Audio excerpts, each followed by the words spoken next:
So that's pretty fantastic when I think about in the first year, there were 87 people that didn't become homeless because the downtown organization decided to redirect and become a little more creative in providing services to keep a problem from getting bigger and to meet the needs of its community. And I think these are the sorts of things that we have to start looking for moving forward.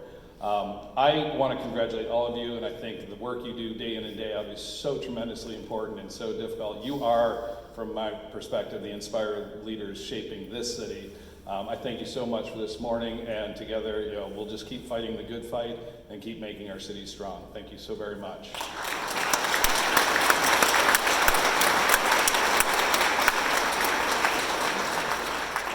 And now it's my distinct pleasure to invite Matt Ruther from University of Louisville, Associate Professor of Urban and Public Affairs, to share some key information with all of you this morning. Thank you.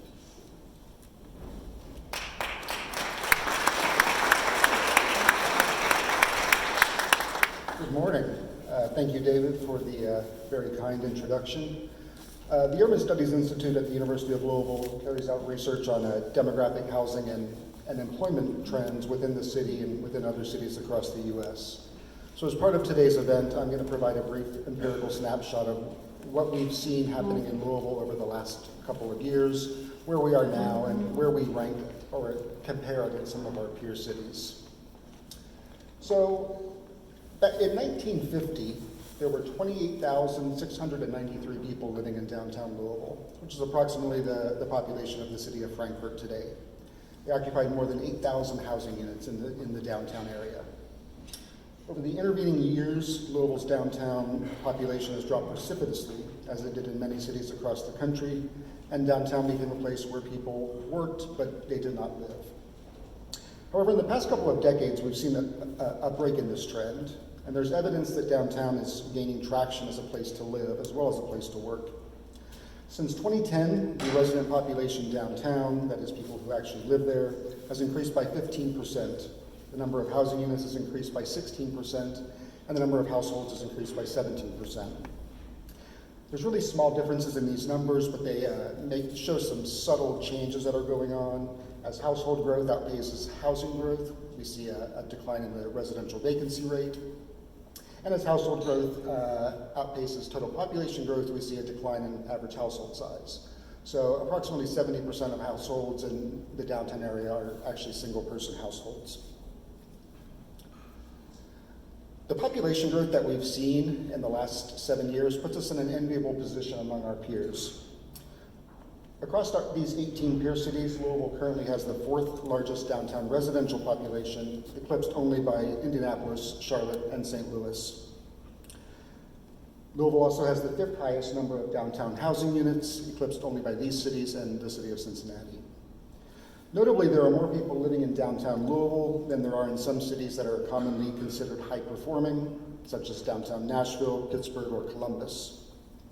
This apparent dichotomy is due in part to the fact that the focus here is on the downtown area only, rather than the city itself or the metropolitan area, and also differences in how these cities define their downtown areas.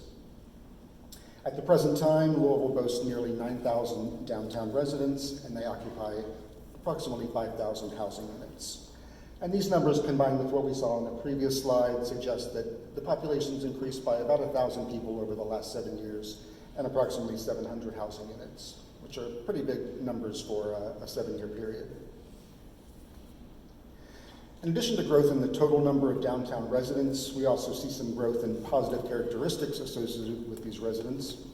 So since 2010, per capita income in downtown, the earnings of people who live there, has increased by 11% in real dollars. Although downtown per capita income grew faster than county income over this time, it still does lag income for the whole county. And we do continue to hover near the bottom of our peers in terms of per capita income. As downtown grows, the socio-demographic composition of the population changes as well. Among the more notable changes that we see is that the downtown residential population is getting much younger. Between 2010 and 2017, the share of the downtown population between the ages of 25 and 34 increased from 19% to 25%. This is also a very big shift in the space of 7 years. As a point of reference, note that the entire US population, 14%, is within this age group. I'm sure that you've heard references to this group before. This is a part of the dreaded millennial group, which is an attractive group for downtowns because they tend to have higher levels of income, higher levels of educational attainment, and because this cohort has shown a greater propensity for downtown living than previous generations. Along with growth in this age group, we've seen changes in the educational attainment of downtown residents at all levels of the educational spectrum. We've seen growth in the number of downtown residents who are college students, small growth in the downtown residents that have college degrees, and growth in the number of downtown residents that have advanced degrees, PhD, master, professional degree. However, even with this substantial growth in educational attainment downtown still lags the rest of the county in terms of college degrees. So although we're seeing this significant and rapid residential change downtown, the area remains most commonly identified as the center of employment activity within the city and within the state. Since 2010, the number of downtown jobs has increased by 6%. This number includes only private primary jobs, so we exclude second jobs that people hold, and it also doesn't include federal, state, and local jobs, which are not tracked in this data set. Although, of course, the inclusion of these government jobs would make the total number of jobs higher, we wouldn't expect it to change this growth rate all that much. The employment growth that we've seen over the past several years puts us solidly in the middle of the pack of our peers. We are 9th out of 16 and 9th out of 18 in growth over this period.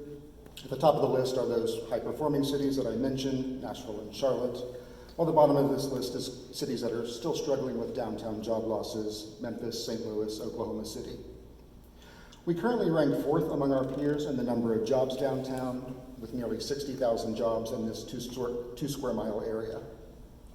There's a very distinct, or a fairly distinct demarcation here between the highest performing cities, Indianapolis, Charlotte, and Pittsburgh, the second tier cities, Louisville, Cincinnati, Columbus, and St. Louis, and then this lower tier that are still having these job losses. Overall, these numbers show that Louisville has nearly twice as many downtown jobs as Kansas City, 3 times as many as Oklahoma City, and more than 4 times as many as downtown Memphis.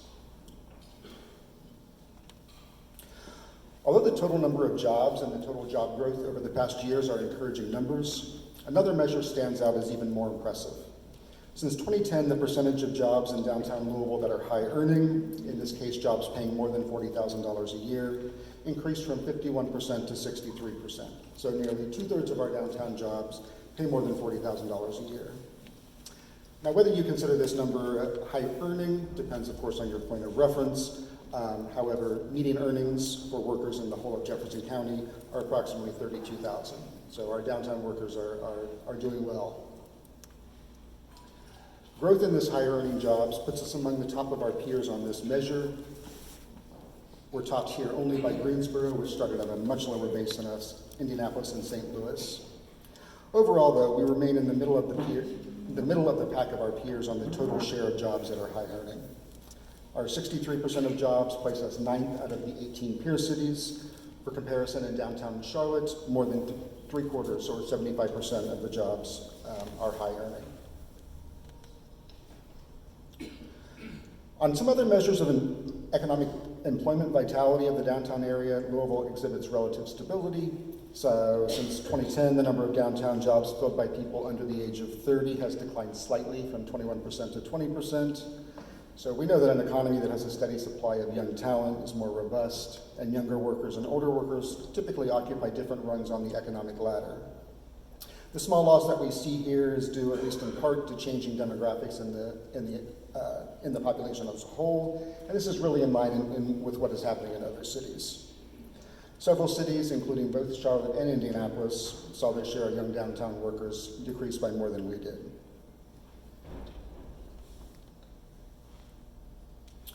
We've also observed a slight decline in the percentage of downtown jobs that require a college degree, which currently stands at 29%. However, our decline in this measure pales in comparison to what the declines that we've seen in other cities. For example, over this period, the number of jobs in downtown Nashville requiring a college degree decreased by 4 percentage points, and in Columbus, Ohio, by 5 percentage points. So part of the change that we see here, as well as the age distributional and income changes that we saw in previous slides, are explained in part by a repositioning of the labor market from the post-recession period to today, as well as by sectoral changes that are occurring in the economy and in downtown in particular. Much of the growth in downtown jobs that we've observed in the past 7 years has occurred in higher earning industries that are often associated with STEM occupations.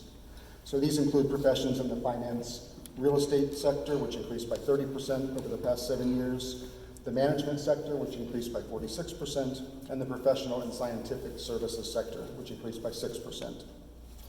These three industries are among the top earning industries among all industry sectors. At the same time, downtown has seen a notable increase in jobs that do not historically require a college degree or have high earnings. So, as Mayor Fisher alluded to, the continuing success of hotels and restaurants downtown, coupled with increased tourism, has boosted the number of jobs in accommodations, food service, arts, and entertainment. While these jobs are certainly an important component of a successful downtown, they do tend to be lower paying, with mean annual earnings in this industry of just over $20,000 a year. Among other major industries represented downtown, we see mostly stability. Since 2010, the production, trade, and transportation jobs have remained 10% of the workforce. This includes retail jobs, as well as manufacturing and construction jobs, although these latter two industries aren't very well represented downtown. We've talked about management, hospitality, professional jobs. This leaves only the healthcare sector as the primary source of employment loss downtown. There's been significant losses both in the number of jobs in the healthcare sector and the share of all downtown jobs that the healthcare sector represents. The job losses in this industry are likely the result of restructurings, consolidations, and other changes that we've seen among downtown hospitals, health providers, and health systems. The healthy number of and growth in downtown jobs has continued to serve as an anchor for employment within the city. Approximately 15% of all jobs in Jefferson County are located within the downtown area. And although this number is fairly high, it's a little bit lower than what we've seen in the past. In addition to containing 15% of all jobs, downtown includes 20% of all high-paying jobs and 21% of all county jobs that require a bachelor's degree. So I'm going to leave you with this final slide, which shows downtown jobs as a percentage of all Central County jobs. As it has in the past, our share of downtown jobs is tops among our peers. Many of our peer cities, including St. Louis, Omaha, and Memphis, have notably weak downtown employment levels. For example, in Shelby County, Tennessee, where Memphis is located, only 3% of jobs are located in downtown Memphis. This number here, possibly more than any other, highlights the strength of downtown Louisville as an economic engine within the county, within the metropolitan area, and within the state. So now I'm going to turn the floor over to Shawn Herbig, president and founder of IQS Research, who's going to discuss results from their surveys of downtown perceptions among Jefferson County residents. Thank you for your time.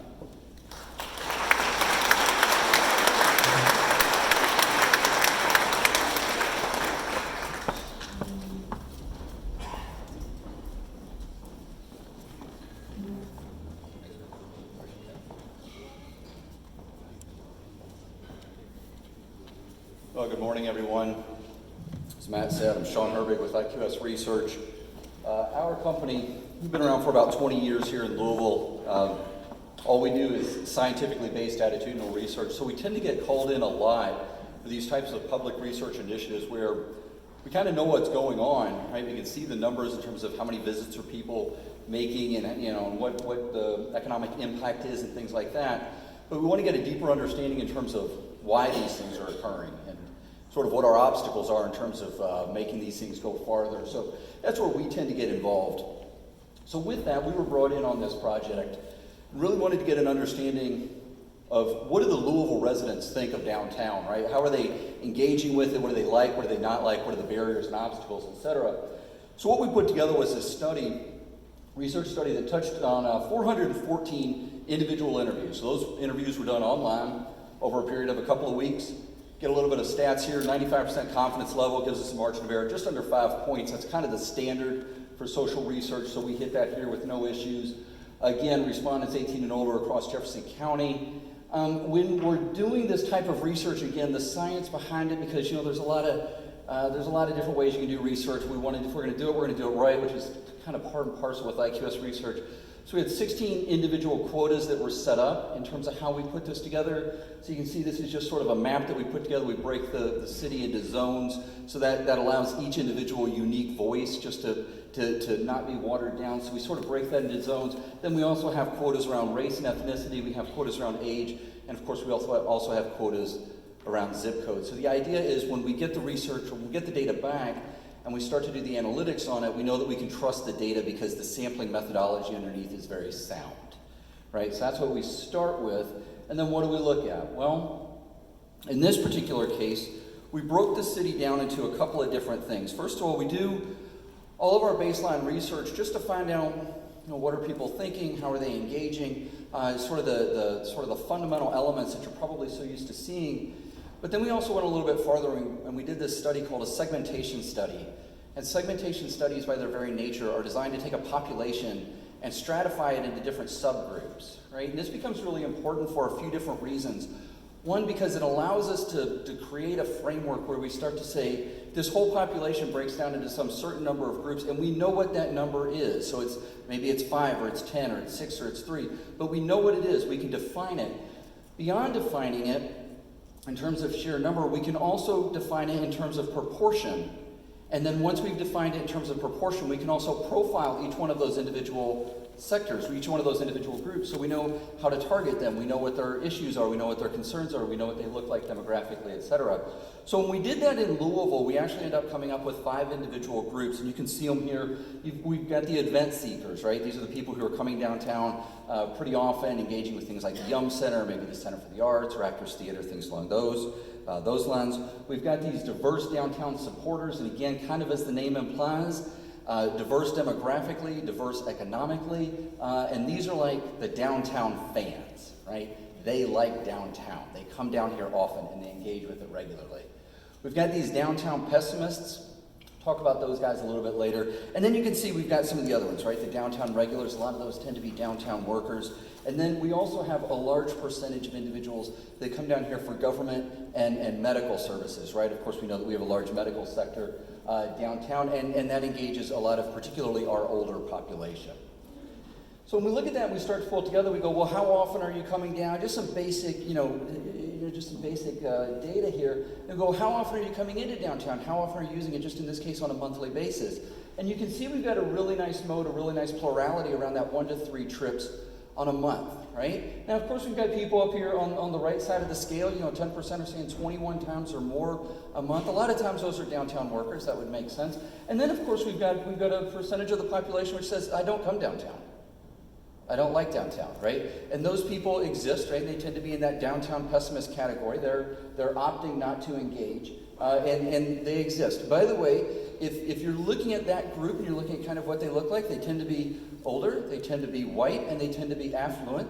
They tend to live in the East End, and sort of the way I phrase it is, if you got up this morning, you got out into your attached garage, hopped into your luxury car, and you drove on 64 or 71 to come downtown, then what we're talking about are your neighbors. So we need to encourage those people to come downtown, because you know them, right? This is us. We are not the enemy, but we know who they are because they're in close proximity, right? So we don't have to pull punches about that. But we've got a nice plurality around 1 to 3 trips. So that's good. We want it to be better. It's that simple. And the good news is, in a lot of cases, it's getting better. Because we asked these individuals, we said, okay, well, when you think about your trips downtown and the number of times you're engaging, and we think about that over time, what's your trend? What's your pattern, right? Now, we see in both cases, we've got a couple of different groups. We look at all respondents, and then we also look at these diverse supporters, right? Those fans that I talked about before. And in the largest case of the all respondents, right, the visits are unchanged. They're, whatever it is, if I came down here 3 times, and I'm still coming down here 3 times, so I haven't really moved that. A little bit different in terms of the diverse supporters, but now let's focus on the 4 bars on the right. And let's talk about the ratio between those two, right? So if we just look at the light blue bars, visits increasing versus visits decreasing. It's a 2-to-1 ratio. So when we're talking about Louisville residents, when we're talking about Jefferson County residents, we're looking at the trajectory of the future use of downtown. What does that look like? It's going up. So that's a good thing. We feel good about that. And here's the thing, but it isn't going up just unilaterally for everybody, right? Because you still have the pessimists. They're not going to come downtown. 0 didn't change, right? It's still 0. But the interesting thing is if we look at our fans out there, right, our diverse supporters, the downtown fans, we see there 50% of that population base is saying that the number of trips they take downtown is increasing. Fully half of them. And if you compare that to the percentage of those diverse supporters who say that their trips are decreasing, it's a 4-to-1 ratio. So the numbers overall, the utilization overall from Jefferson County residents is going up. That's good. And within certain segments of that population, it's going up a lot. So we can feel really good about that. Now, we oftentimes start to get into these numbers where we're looking at things like, a lot of things to do and yada, yada, yada. And so often in my line of work, I hear the phrase and they're like, well, Shawn, you're doing a lot of attitudinal research and that's important because, perception is reality. Listen, we got about 200 people in this room. If we all perceive with all of our might, all in our hearts, all in our heads and go, it is 75 degrees outside. All we got to do is perceive it. I don't think so. It's awfully cold out there. So perception isn't reality, but here's what happens. If you perceived that it's 75 degrees outside, it didn't change the thermometer. But when you got dressed this morning, maybe you wouldn't have grabbed a sweater. On the way out the door, you probably wouldn't have put on a coat. Because in your head, you thought it was 75 degrees. So perception doesn't change reality, but what